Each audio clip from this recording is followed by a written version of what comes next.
안녕하세요. 사연 읽어주는 남녀입니다. 오늘도 와주셔서 감사드리며 오늘의 여성 사연자분 사연은 제가 소개해드리도록 하겠습니다. 그럼 오늘의 사연 시작하겠습니다. 여러분 안녕하세요. 저는 비록 여자의 몸이지만 작은 사업체를 운영하고 있는 당당한 사장입니다. 제가 이제 여러분께 들려드릴 이야기는 제 사업에 관한 것은 물론 아니고요. 우리 시댁 가족들 사이에서 벌어진 놀랍고도 흥미진진한 이야기예요. 제 가족 중에는 제가 존경에 맞지 않는 성공한 대박집 사업가가 있어요. 또 반대로 절대 저렇게 살면 안 되겠다 하고 반면교사로 삼고 있는 분도 있죠. 어릴 때부터 제가 사업가를 꿈꿨던 것은 아닙니다. 대학에서 화학공학을 공부할 때만 해도 석박사까지 더 오래 공부해서 교수님이 되기를 꿈꿨죠. 그렇지만 사는 게 그러하듯 어디 제 뜻대로 흘러갔어야 말이죠. 대학교 4학년 때 갑자기 친정아버지가 교통사고를 당하셨어요. 우리 아버지를 하루아침에 앗아간 그놈. 뺑소니 운전이라 그 범인이 누구인지 결국 잡지도 못하고 우리 아버지는 그렇게 세상을 뜨셨습니다. 아버지를 잃은 슬픔이 채 가시기도 전에 더 큰 어려움이 몰려왔어요. 그간 아버지가 중국집을 하시면서 우리 가족을 부양해 주셨지만 이제는 가게 문을 닫을 수밖에 없었으니 당장의 생활비가 걱정이었어요. 이런 상황에서 장녀인 제가 대학원에 가고자 했던 꿈은 포기해야만 했죠. 집안의 가세가 기울자 저는 당장 할 수 있는 돈벌이를 궁리한 끝에 대학교 동기 선배들과 함께 논문 리포트 서비스 사업을 시작했습니다. 그 사업을 하면서 지금의 남편과 친해지게 되었죠.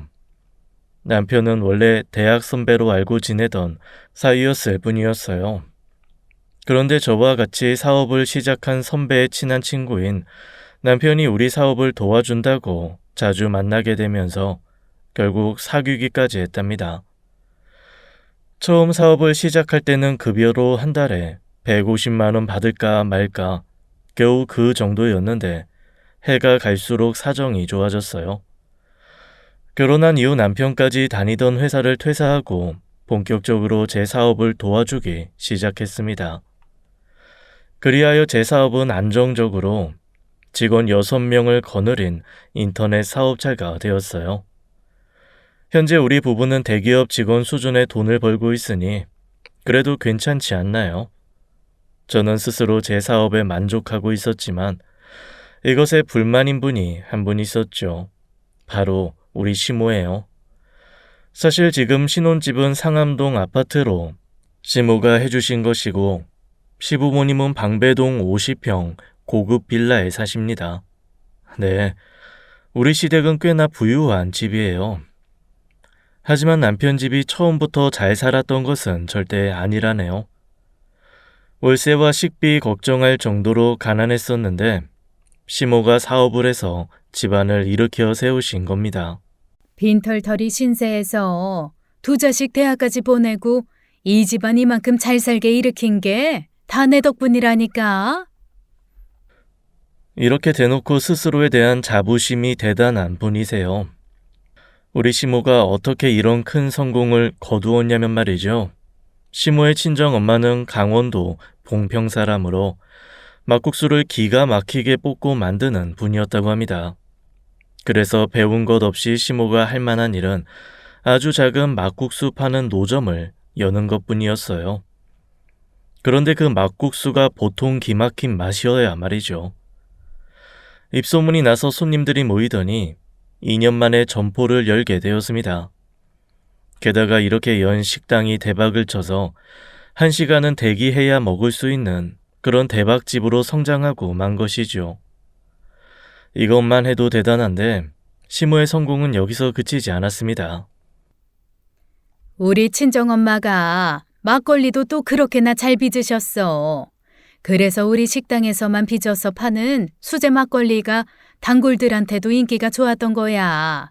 마셔본 단골 손님들이 자꾸만 이렇게 맛있는 것을 매일 사 먹을 수 있으면 좋겠구만. 하고 말하는 게 아니겠냐. 그래서 내가 양조 공장 하나 인수해서 우리 친정엄마 비법이 담긴 수제 막걸리를 제조 판매하기까지 했지. 한 병에 5,000원이라는 다소 비싼 가격에도 불구하고 막걸리는 날개 돋친 듯 팔렸습니다. 그렇게 하다가 시몬은 지금의 큰 부를 이루게 된 것이었죠. 바깥 양반이야 씨만 뿌렸지 가장 역할을 하기나 했느냐 말이야. 그저 제 한 몸 편하게 살아온 사람이지.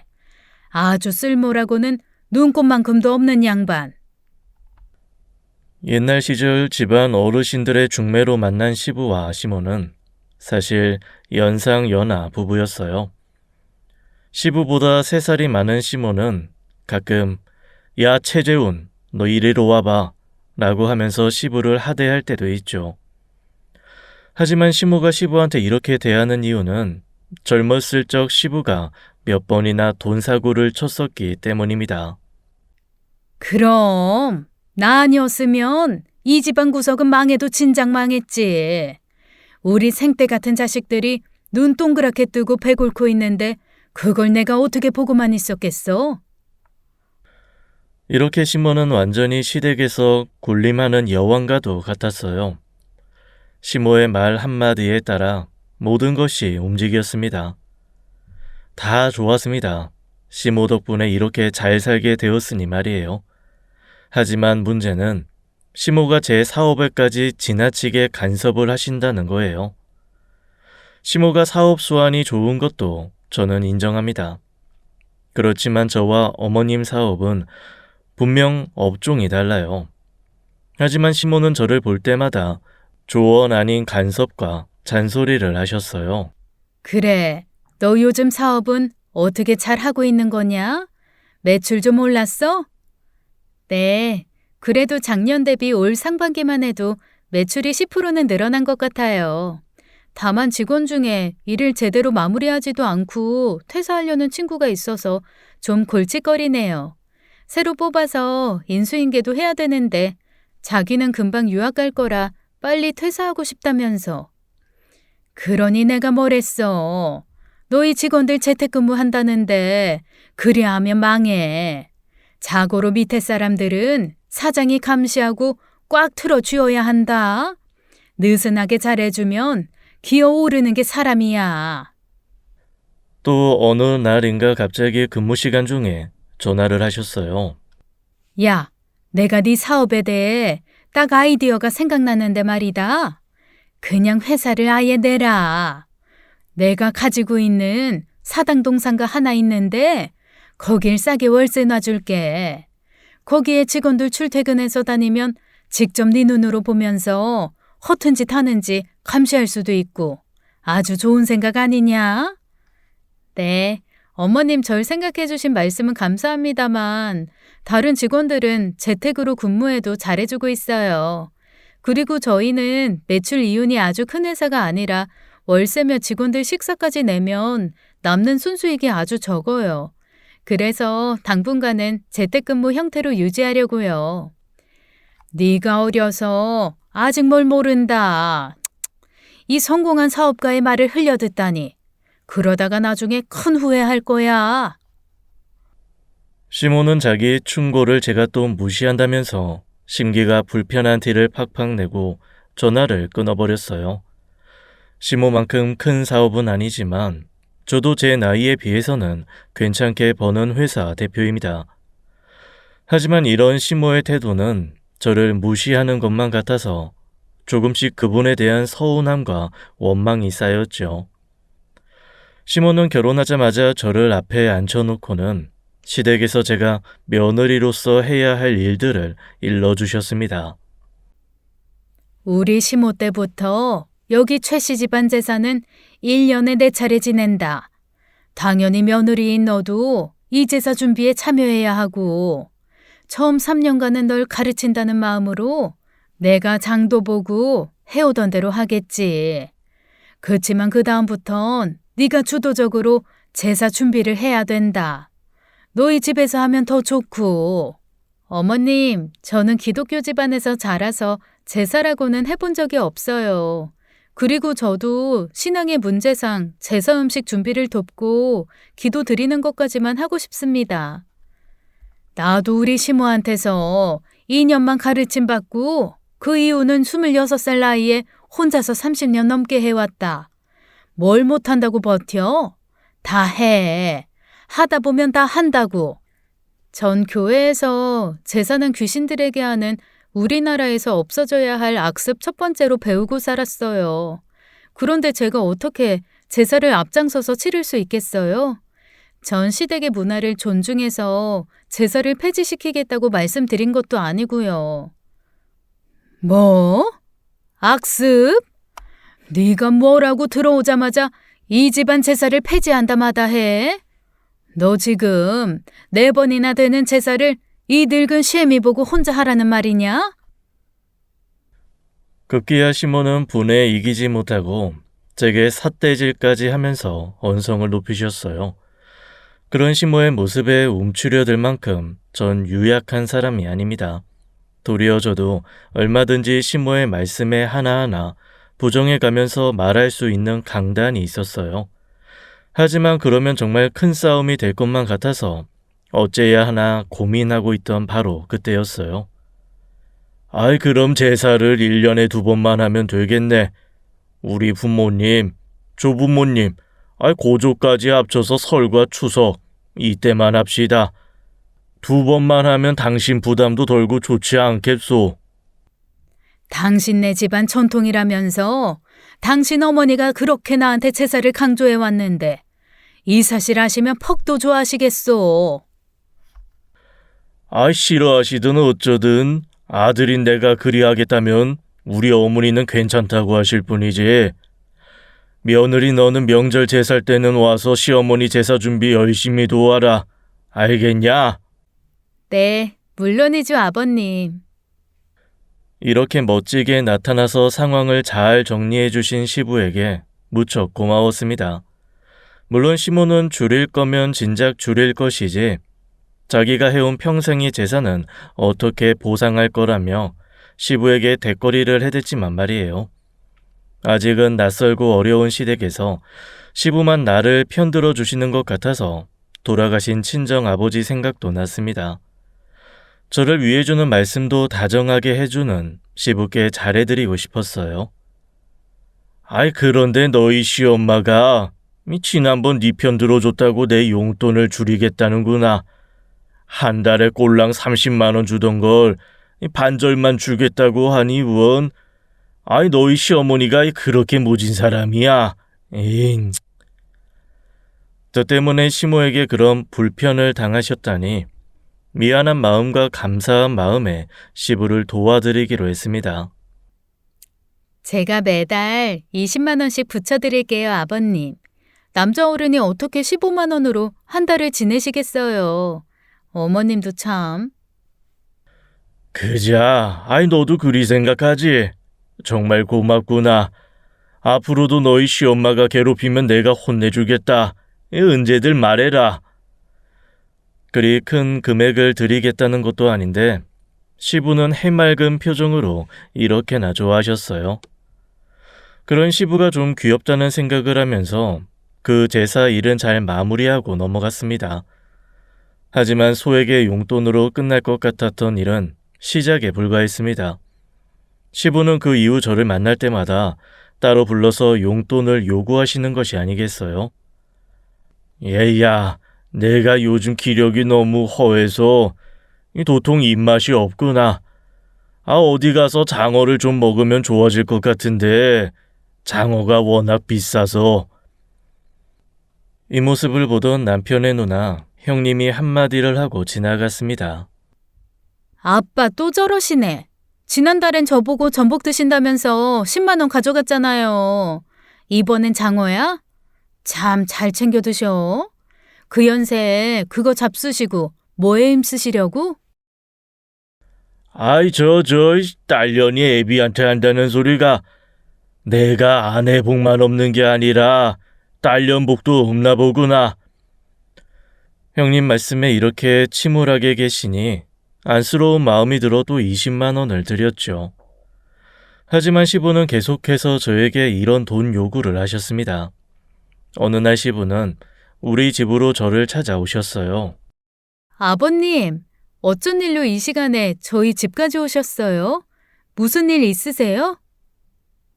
아, 그냥 이 근처에 친구 놈이 산다길래 왔다가 네 생각이 나서 잠시 들렸다. 일하느라 바쁘지? 네, 아무래도 아직 근무 시간이지만 아버님과 차 한잔 할 시간은 있어요. 괜찮으니 어서 들어오세요. 그래. 아이, 그렇다면 온 김에 나 커피 한 잔만 다오. 커피를 내와서 시부 앞에 드리는데 어쩐지 시부의 얼굴은 조금 긴장된 모습이었습니다. 뭔가 저에게 부탁할 것이 있으신 분위기였죠. 아버님, 혹시 제게 기니 하실 말씀이라도. 그래. 아, 역시 우리 집에서 나를 이해해주는 유일한 사람은 우리 며느리뿐이지. 이렇게 말씀하시면서 드디어 시부는 선 넘는 요구를 하시기에 이릅니다. 아이, 내 오랜 고향 친구들 모임이 있어요. 더 늙으면 가고 싶어도 못 간다면서 이 친구놈들이 해외여행을 가자고 들쑤시질 않느냐. 아, 내가 그런데 갈 돈이 어딨냐고 한사코 거절했지만 내가 안 가면 여행 자체를 안 가겠다고. 주저리 말씀을 길게 하셨지만 결국 시부는 제게 해외여행 갈 돈을 달라시는 거였죠. 아버님, 해외여행이면 돈이 많이 들 텐데 그럴 돈이 있으세요? 아유, 없지. 한 푼도 없어요. 너도 알다시피 우리 집에 재산이 있으면 뭐하냐. 다 너희 시엄마가 쥐고 돈 10,000원 한 장 못 쓰게 틀어막는 걸 내가 이 나이 먹고 에휴, 그 한 300만 원이면 될 것 같은데 말이다. 네? 300이요? 아버님, 그렇게 큰 돈이 제게 어떻게 있겠어요. 죄송합니다만 이번 부탁은 들어드릴 수가 없겠네요. 아니, 너는 사업체를 한다는 애가 300이 왜 없어? 이 정이 지금 가진 게 없으면 그 뭐냐, 대출도 있고. 글쎄, 저는 그런 돈이 없고요. 매달 용돈이랑 시댁 갈 때마다 아버님 드리느라 지금도 힘듭니다. 아니, 뭐라. 얘야, 그러지 말고 생각 한번 해봐라. 이 갑작스러워서 그러는 모양인데 궁리를 좀 하면서 있어. 내가 다시 또 오마. 와, 차라리 화를 내버리고 나가시는 게 낫지. 다시 또 오겠다는 말씀이 그렇게 무서울 수가 없었어요. 저는 시부가 시모보다 더한 분이라는 걸 그때 처음 느꼈습니다. 결국 전 남편에게 이 일을 털어놓았어요. 그리고 이야기는 남편을 통해 시모의 귀에까지 흘러들어간 모양입니다. 다음 주에 시부가 우리 집에 또 찾아오니까 남편이 시모한테 전화를 드렸던지 시모가 우리 집에까지 오셔서 시부를 엄청 혼을 내시는 게 아니겠어요? 야, 최재훈! 너 쪽팔리게 며느리한테까지 와서 돈 구걸질이야? 해외여행 300? 진짜 너희 고향 친구들하고 가는 것은 맞냐? 내가 한번 그 영감들한테 물어볼까? 고양이 앞에 쥐처럼 시부는 시모의 불호령에 꼼짝도 못하고 끌려서 나가고 말았습니다. 철없이 자식들에게 돈만 밝히는 시부도 별로지만 자식들 보는 앞에서 남편을 깔아뭉개는 시모도 참 별로였어요. 시댁분들 누구 하나 평범한 분들이 없으니 전 한숨만 나왔습니다. 내가 시부모 복이 없는가 하면 그래도 우리 형님은 사고방식이 멀쩡하신 분이었어요. 남편보다는 4살 위이고 저하고는 6살 터울이다 보니 나이 차이가 꽤 나는 편이지만 형님은 그 흔한 시누이 짓도 안 하시고 시모가 너무 강압적으로 굴 땐 저를 위로해 주시고는 했습니다. 올케, 지난번에 엄마가 또 올케네 회사 일 간섭하시면서 혼내셨다면서? 올케가 이해해줘. 우리 엄마가 워낙 거친 인생을 살아오셨잖아. 자식들이 잘 됐으면 하는 마음으로 한마디 하신다는 게 가끔 심하게 구실 때도 있지. 내가 고등학생 때는 말이지.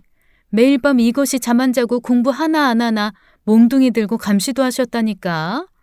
그래도 올케는 우리 엄마가 몽둥이 찜질은 안 하시잖아. 저 진짜 잘못하면 어머님께 몽둥이 찜질도 당해야 하는 거예요? 아이고, 무서워라. 이렇게 함께 시모 뒷담화도 해주니 제가 언니처럼 형님을 따르지 않고는 못 배기죠. 그렇지만 이렇게 좋으신 형님에게 이상한 점이 하나 있었어요. 시모에게 맏딸 노릇 톡톡히 하면서 건강 챙겨드려 안부 전화도 자주 드리는 효녀인 분이 왜인지 시부에게만은 쌀쌀맞기 그지없었습니다. 시부가 얘 큰딸아 하고 다정하게 부르면서 다가가기만 해도 형님은 저리 가세요 하고 냉랭하게 휙 돌아서 말도 못 붙이게 해요. 그럴 때면 옆에 있는 저까지 민망해지곤 한답니다. 더 웃긴 건 시부 역시 그런 일에 익숙하다는 듯 대수롭지 않게 넘겨요 또. 그리고 우리 시부도 대단합니다. 그렇게 자신이 싫다며 거부하는 신우에게까지 용돈을 달라면서 계속 접근을 하니까 말이에요. 그러던 어느 날 드디어 전 그 기이한 부녀 사이의 비밀을 알게 되었어요. 형님이 집들이로 우리 부부를 초대해서 술을 곁들여 식사하는 자리였습니다. 주원아, 요즘 들어 아빠가 좀 잠잠하신 것 같지 않니? 근데 난 자꾸 이상한 촉이 오는데. 글쎄, 난 잘 모르겠는데 10년 전 그 일 이후에는 조용히 지내시는 것 같지 않아?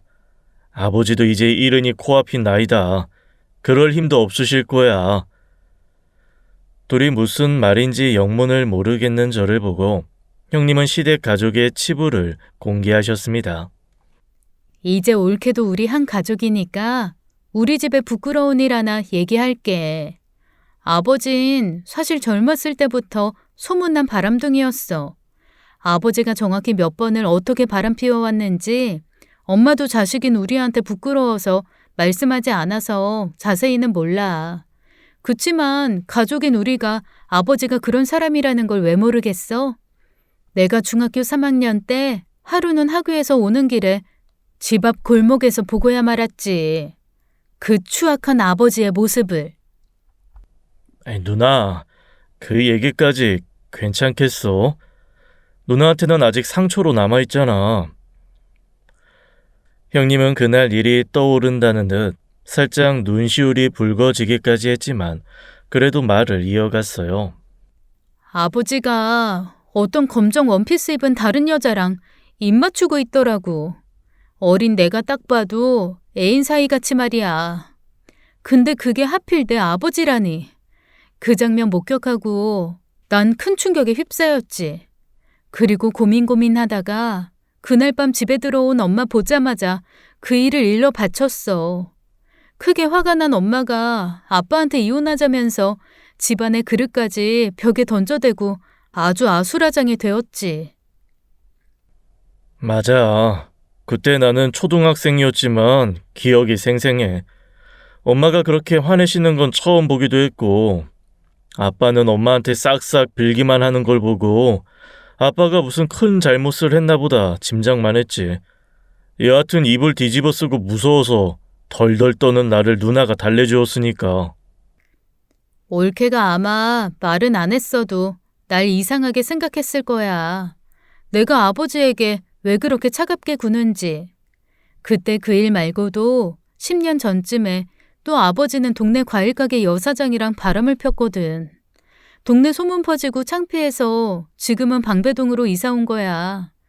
이러니 내가 지금까지 아버지를 미워하고 홀대할 수밖에.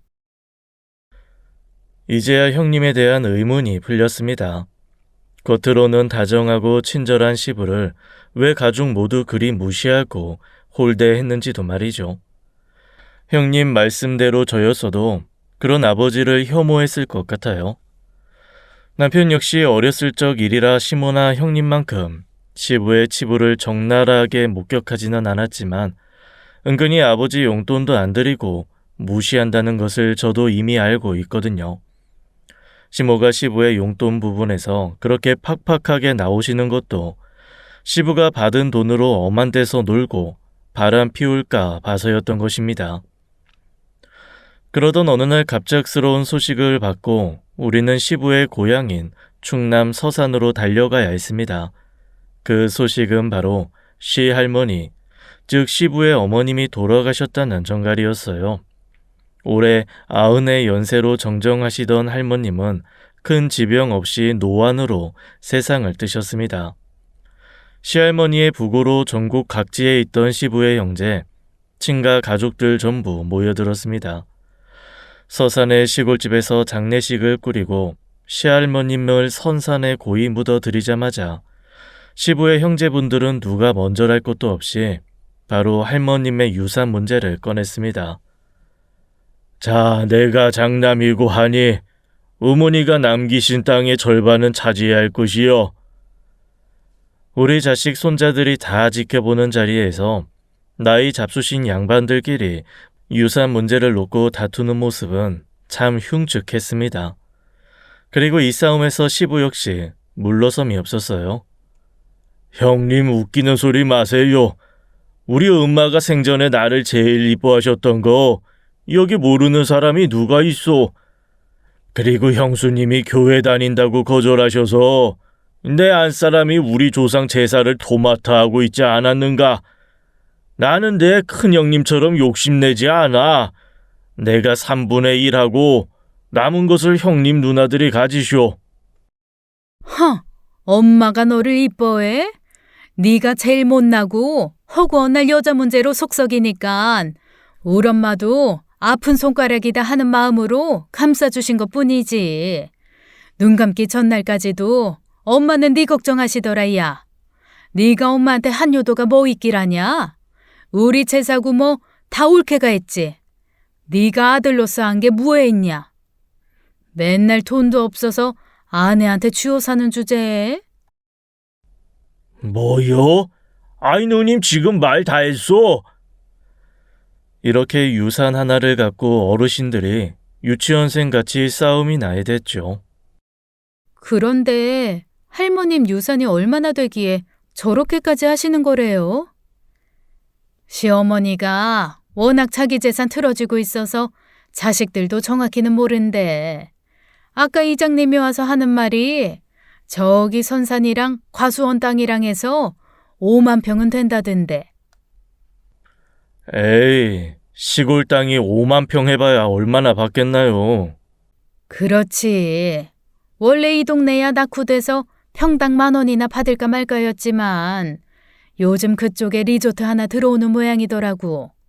그리만 되면 평당 10만 원도 넘을 테니 대박이지. 그러니까 저 양반들이 저렇게 개싸움하는 거 아니겠냐. 평당 10만 원이면 50억? 형제끼리 나눠도 10억이 넘겠는데요? 어머님은 아무렇지 않으세요? 10억? 허허, 글쎄다. 우리 식당 연매출만 해도 몇십억인데 제값 돈쯤이야. 그나저나 너희 아버지가 저 돈에 헷가닥 정신줄 놓을까 그게 걱정이다.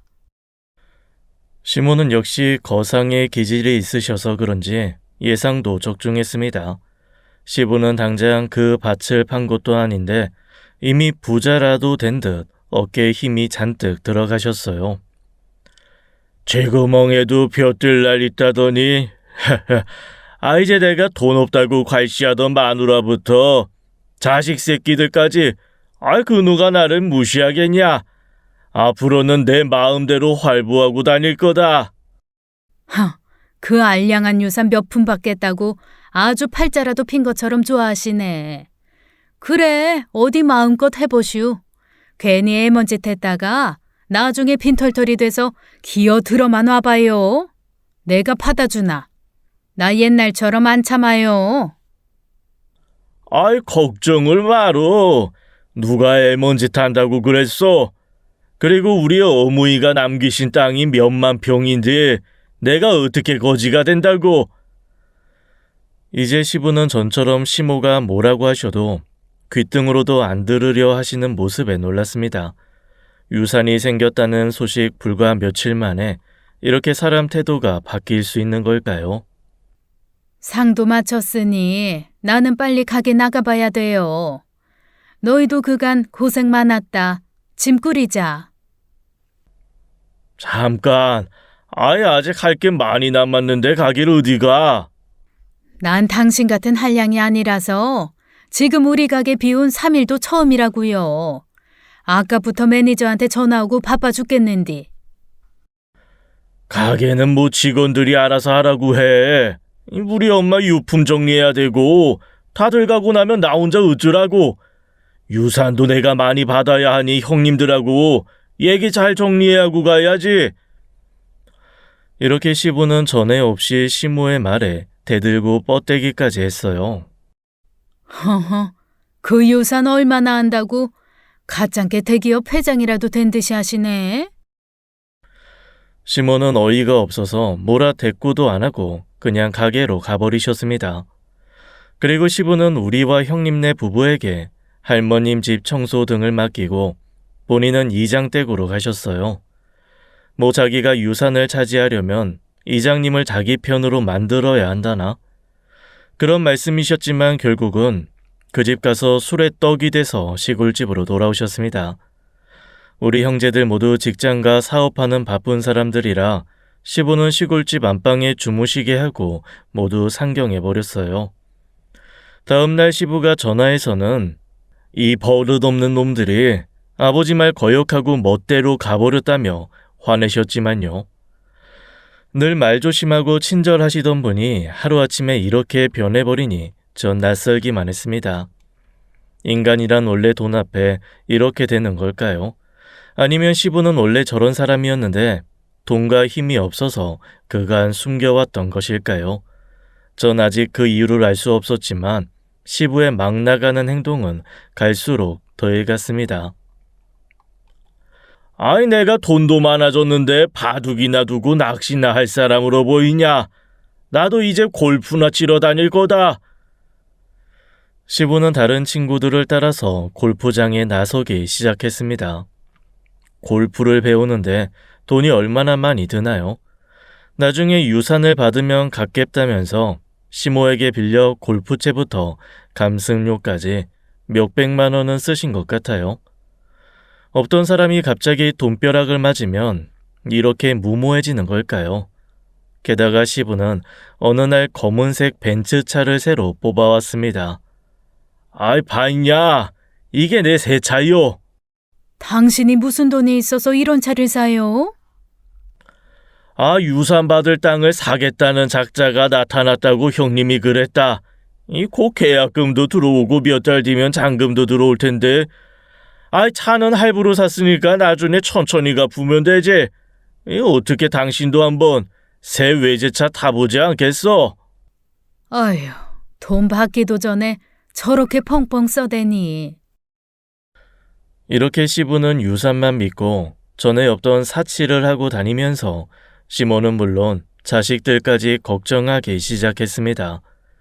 그렇지만 그 일은 작은 파도의 시작에 불과했어요. 남편이 출장을 간 사이 시모가 급히 남편의 도장이 필요하다셔서 제가 가져다 드리기로 했죠. 그날따라 일이 많아서 밤 11시도 넘은 늦은 시간에야 시댁에 도착했어요. 시모가 시키신 대로 남편의 도장을 갖다 드리고 부엌에 있는 김치랑 반찬들을 들고 제 차로 나섰죠.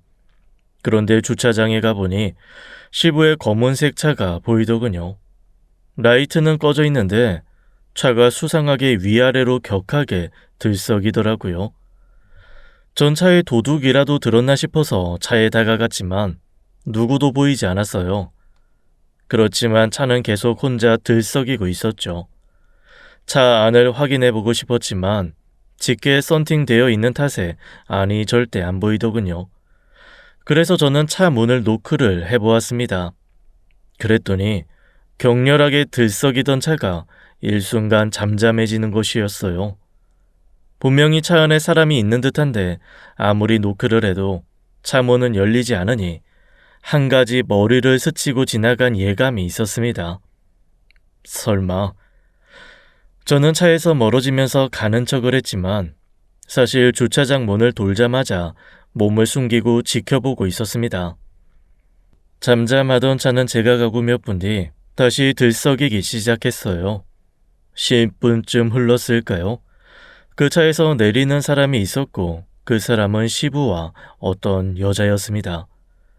결국 설마 하던 불길한 생각이 적중하고 말았습니다. 자기 집 주차장에서 다른 여자와 거짓거리를 하다니, 그것도 자기보다 훨씬 어린 40대 초반의 여성과 말이에요. 못 볼 것을 보고 말았지만 알 수 없는 예감으로 저는 그들의 모습을 모두 카메라 영상에 담았습니다.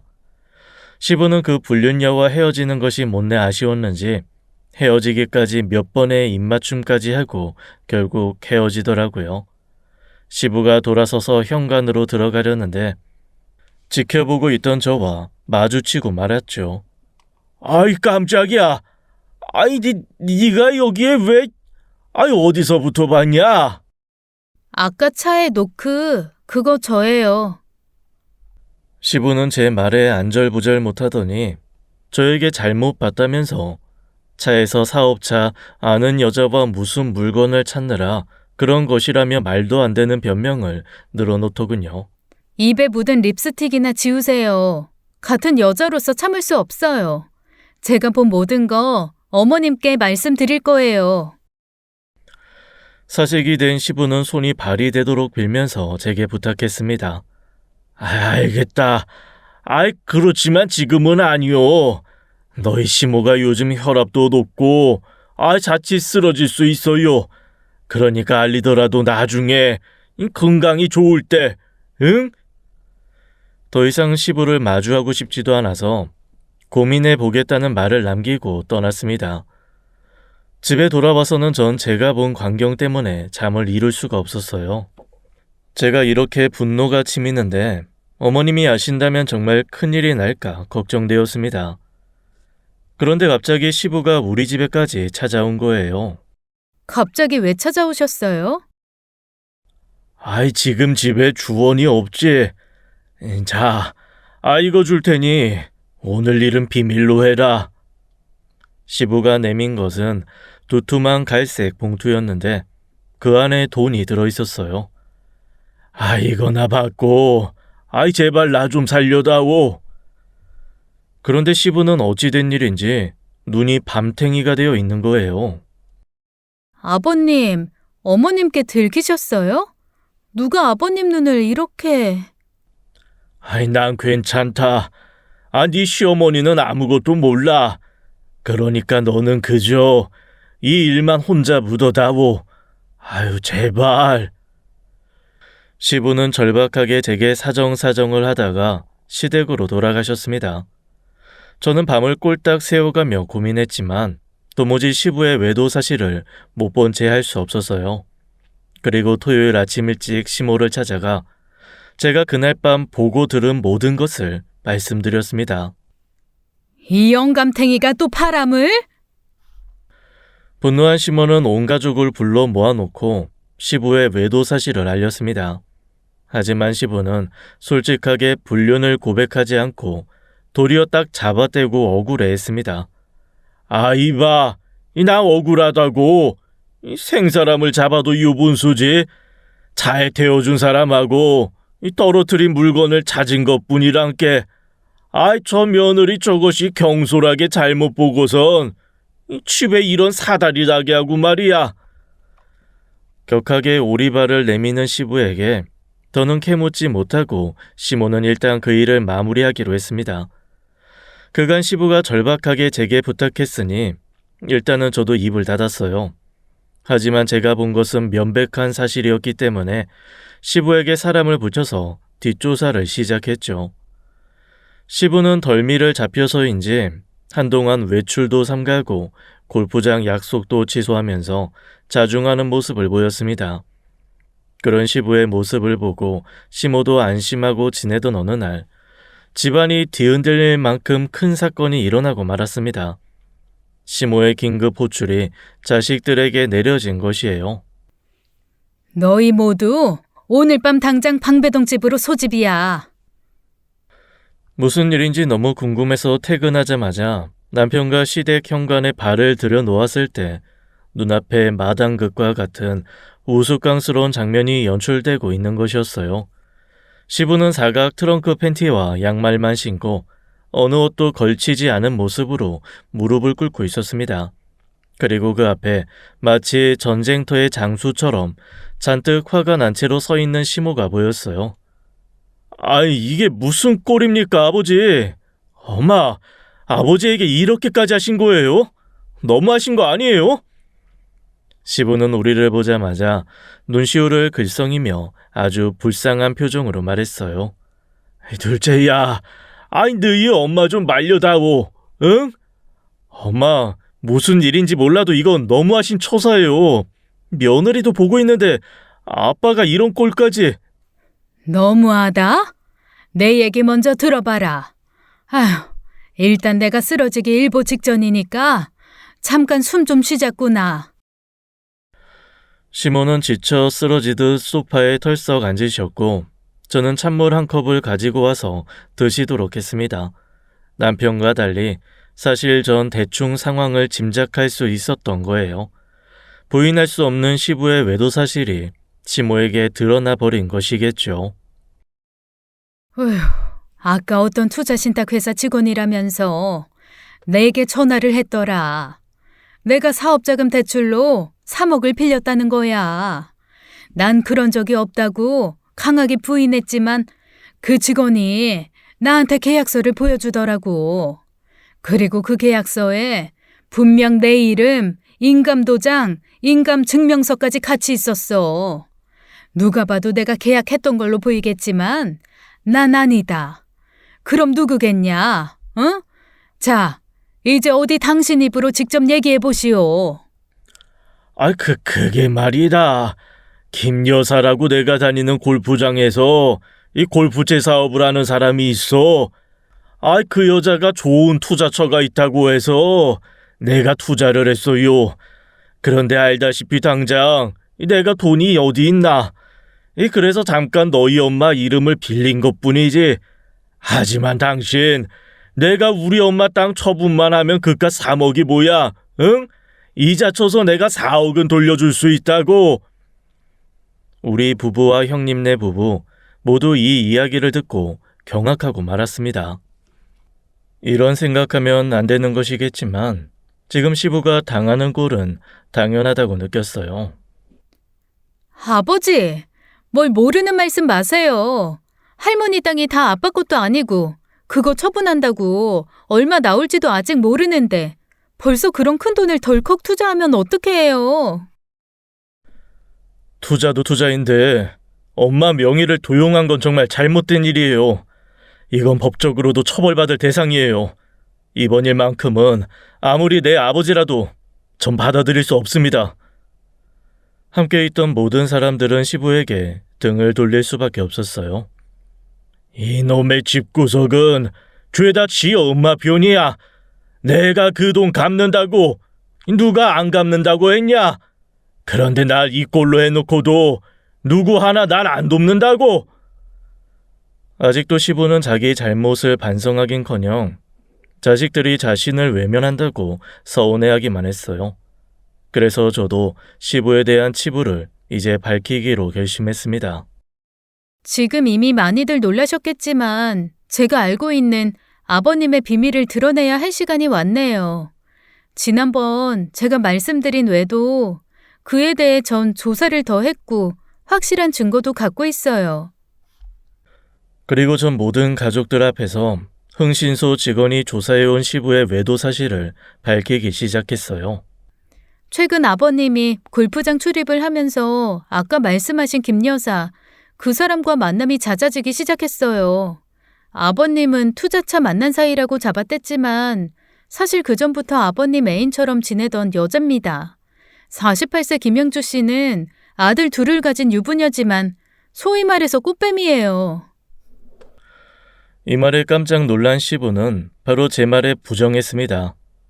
그럴 리 없다.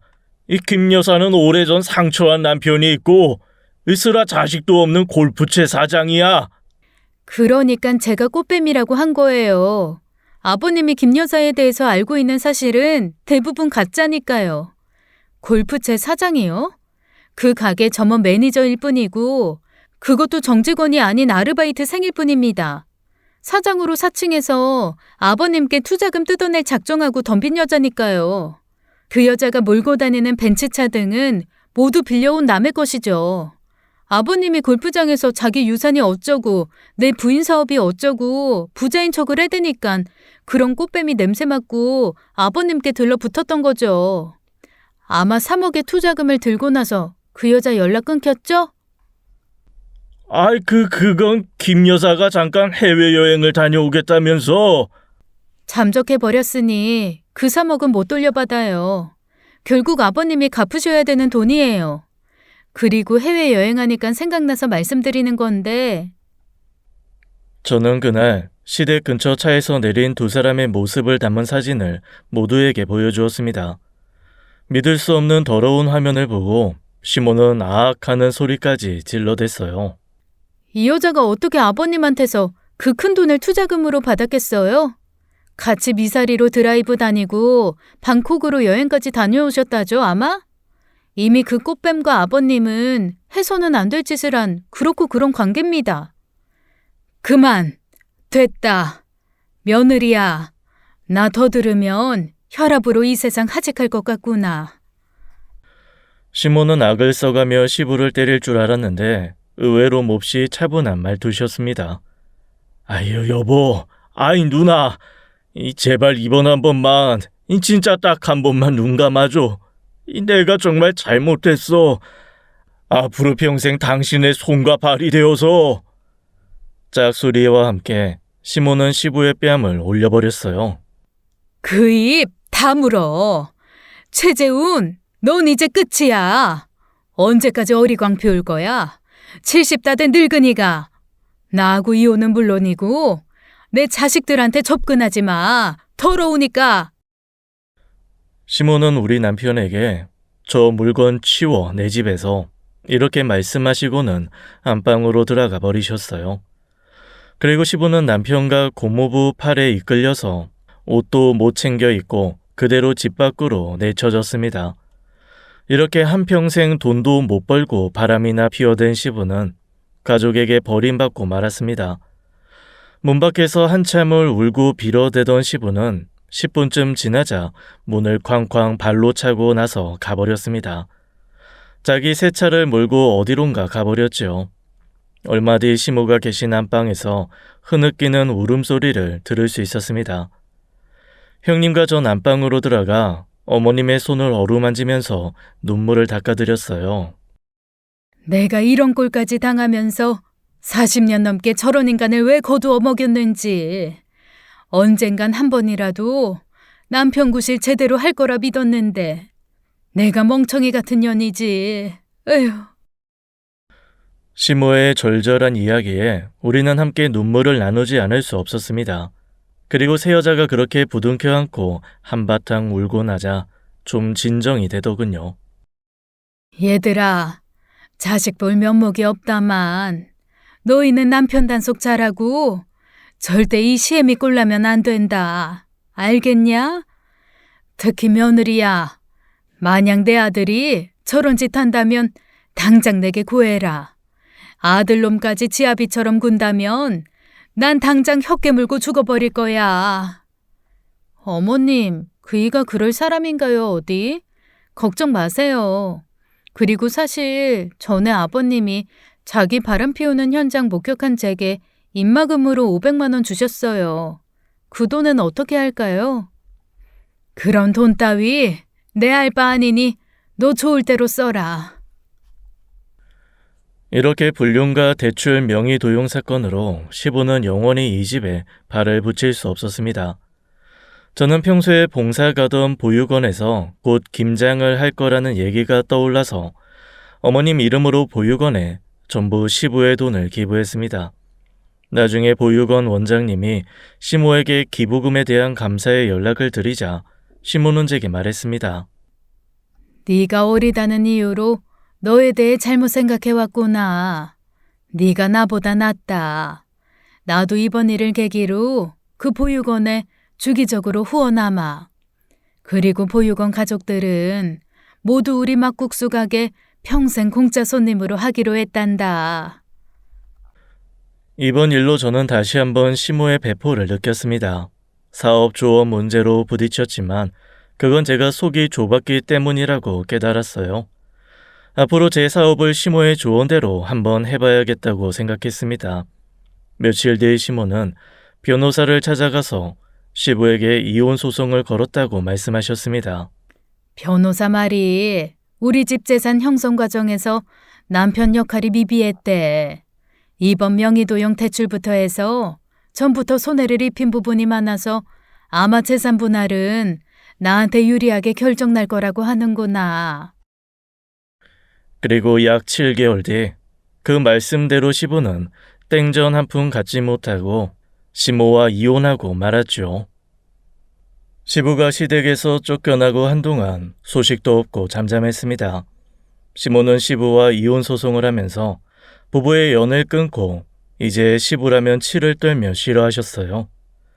하지만 한 달여의 시간이 지나면서 시부답지 않게 연락도 없이 조용하니 모두 궁금해지기 시작했죠. 얘들아, 혹시 너희 아버지한테 연락 있었냐? 그럴 양반이 아닌데 이렇게 조용할 수가 있나? 무슨 일 생긴 건 아니겠지? 네, 저희도 통이 아버지 연락 못 받았어요. 안 좋은 일이 있다면 도리어 어디선가 연락이 오겠죠. 무소식이 희소식이니 걱정 마세요. 내가 그런 화상 뭐가 좋다고 걱정한다던, 응? 괜히 자식들 돈 뜯으러 올까 봐서 그랬지. 시모는 아닌 척 하셨지만 40년 동안이나 미우나 고우나 부부로 지냈으니 왜 시부 소식이 안 궁금하시겠어요? 그렇게 2주의 시간이 흘렀을까요? 어느 날 시부가 갑자기 우리 집에 찾아오신 거예요. 급히 문을 열어드려 안으로 모시고 보니 시부는 무슨 거지처럼 보였습니다. 부어오른 데다가 멍자국까지 보이는 퀭한 눈, 깡 말라서 페인볼, 흐리멍텅한 눈빛까지. 시부는 평소 아무리 돈이 없어도 머리를 곱게 빗어 넘기고 옷도 단정하고 멋있게 입고 다니시는 멋쟁이 신사였어요. 그런데 갑자기 사람이 이렇게 달라 보일 수가 있을까요? 아버지, 도대체 그간 무슨 일이 있으셨던 거예요? 어쩌다가 이런 모습으로 변하실 수가 있는지 말도 안 나오네. 시부는 말을 할 힘도 없다는 듯이 겨우 저에게 애원할 뿐이었습니다.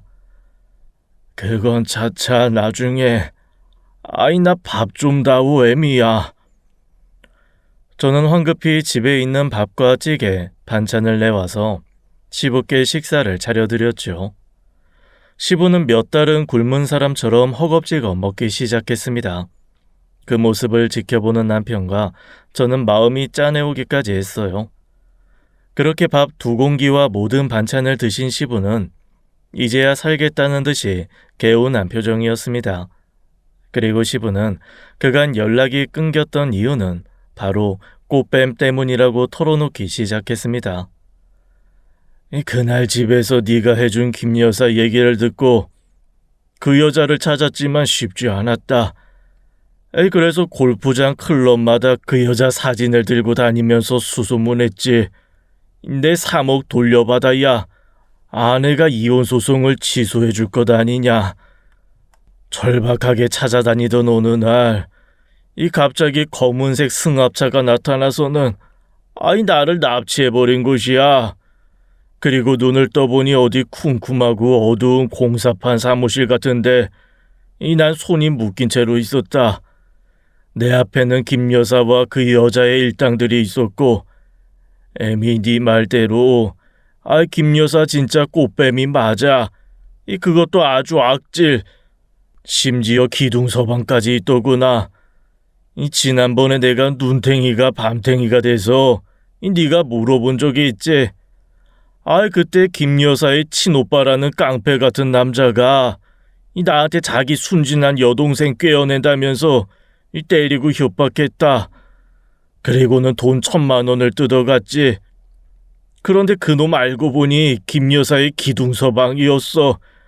이놈들은 애초에 내 돈 노리고 접근했던 것이야, 이 썩을 놈들. 그래서 그놈이 또 아버지 돈을 뜯어냈던가요? 그래서 납치했던 거예요? 그랬지. 아이, 그랬는데 내가 수중에 돈이 어딨냐? 했더니만 글쎄 나를 몽둥이로 때리고 이 발로. 너 정말 죽을 것 같았다. 그래서 내가 유산 받을 땅이 있어서 곧 돈이 생길 테니 기다리라고 했지. 처음에는 안 믿더니 땅 지번을 알려주니까 그제야 시간을 줄 테니 팔고 와서 돈 5억을 내놓으라는 거야. 살아야겠다 싶어서 일단 그놈 말을 승낙했지. 5억, 3억 사기에도 모자라 5억까지 약속하다니 시부는 참 한심해 보였어요. 그럼 할머니 유산 처분한 돈에서 그놈들 주시려고요? 근데 그것이... 아이고, 이를 어쩌면 좋단 말이냐. 그 땅을 사간다던 작자가 계약을 취소해 보였어. 그 지역에 대형 리조트가 개발될 예정이었는데 건설회사가 자금난 때문에 이 개발을 철회했다지 뭐냐. 뭐라고요? 그럼 그 평당 10만 원 넘게 할 거라던 땅은 어떻게 된 거예요? 10만 원은커녕 그 땅을 사겠다는 사람도 없다는 거야. 그래서 복덕방 사장이 사장사정해서 계약한 작자에게 헐값에라도 넘기지 않으면 아마 평생에 못 팔 거라고 하더구나.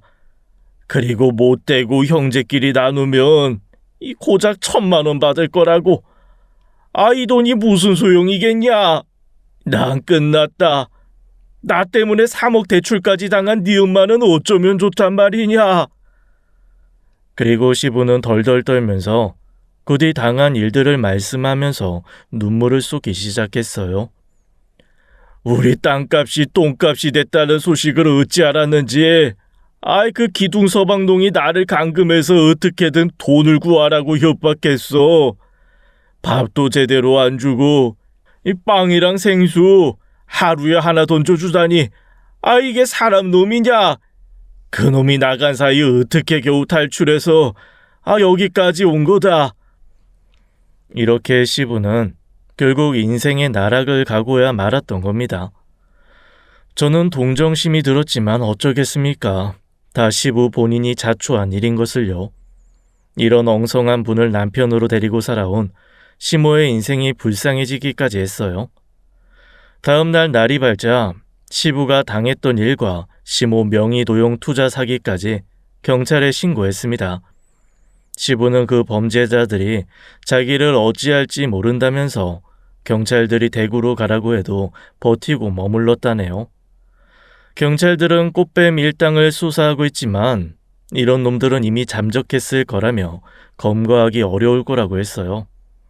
남편과 저는 경찰서에서 나와 시모를 찾아갔습니다. 그리고 그간 시부에게 있었던 일과 경찰서에 간 일까지 소상히 시모께 말씀드렸어요. 한참을 듣고 계시던 시모는 아휴, 불쌍한 양반. 얌전히 집에서 주는 밥 먹다 곱게 늙어 저 세상 갈 것이지. 깜냥 안 되는 양반이 말년에 괜히. 그런 남편과 살았던 자신의 인생보다 시부를 걱정하고 동정하는 마음이 느껴져서 저까지 찡해왔습니다. 그리고 시모를 안아주며 위로해드렸죠. 둘째 며느리야. 그동안 이 시어머니가 강요하고 간섭만 해서 싫었지? 저 남편 같은 위인 될까 봐서 자식들이고 며느리고 내가 심하게 해왔더구나. 남편 간수도 제대로 못한 내가 너한테 무슨 사업 훈수를 두겠느냐. 앞으론 네 사업에 더 이상 관여하지 않으마. 저는 빙그레 웃으며 시모의 손을 잡고 말씀드렸어요. 웬걸요. 지난번 어머니 말씀대로 직원들 회사 사무실로 출근시켰더니 훨씬 좋아졌어요. 앞으로도 많은 가르침 부탁드립니다. 사업가 선생님. 시애미한테 사업가 선생님이라니. 이거 봐라. 이번 일들을 겪으면서 시모는 자신을 돌아보는 계기를 가지셨고 저는 시모의 진가를 알아봤습니다. 그렇게 우리 고부 사이는 더 돈독하고 사이가 좋아졌습니다. 이후로 우리 시댁은 가족들 모두 제 몫의 일을 하면서 걱정 없이 화목하게 잘 살고 있어요. 이런 일을 보고 전화위복이라고 하나요? 혹시 우리 유튜브 구독자분들 중에 지금 힘겨운 시간을 겪고 계신다면 언젠가는 더 좋은 날을 맞이하게 되실 거라 믿어요. 그럼 여기에서 저의 사연을 적고 물러가 보겠습니다. 모두 안녕히 계세요. 지금까지 사연 읽어주는 남녀였습니다. 끝까지 함께 해주신 여러분 감사드리며 저희는 다음 사연으로 돌아오겠습니다. 감사합니다.